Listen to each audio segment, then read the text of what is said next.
વિરામ પછી પુનઃ સ્વાગત છે। અમદાવાદમાં ખાખી પર વધુ એક ડાઘ લાગ્યો છે।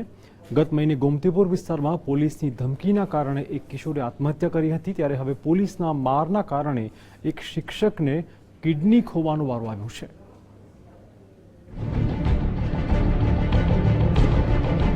અમદાવાદના અસારવામાં આવેલી શારદા વિદ્યાલયના શિક્ષક રવિ રાણાને વિદ્યાર્થીઓને બેરહેમપણે મારવાનું ભારે પડી ગયું।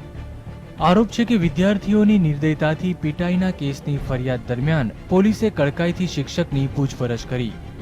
શાહીબાગના પોલીસ ઇન્સ્પેક્ટર જતીન પ્રજાપતિએ રવિ રાણાને ઢોર માર મારતા તેની બંને કિડની કામ કરતી બંધ થઈ ગઈ છે। આ મામલે ક્રાઇમ બ્રાન્ચમાં શાહીબાગ પોલીસ સ્ટેશનના ઇન્સ્પેક્ટર જતીન પ્રજાપતિ અને અન્ય 2 કોન્સ્ટેબલ વિરુદ્ધ ફરિયાદ થઈ છે।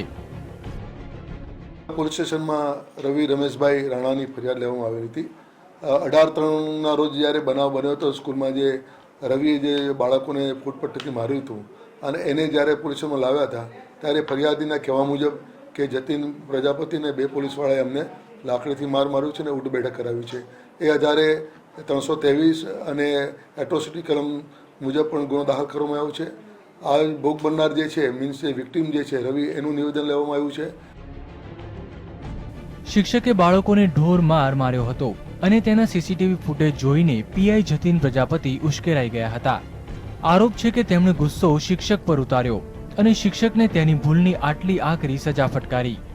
જવાબદાર પોલીસ અધિકારીનો આરોપી શિક્ષક પર આ રીતે ગુસ્સો ઉતારવો કેટલો યોગ્ય છે? શા માટે પોલીસે કાયદો હાથમાં લઈ શિક્ષકની બેરહેમીથી પીટાઈ કરી?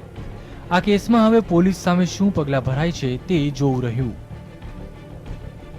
કેમેરામેન તેજસ દવે સાથે પાર્થ જાની, GSTV, અમદાવાદ।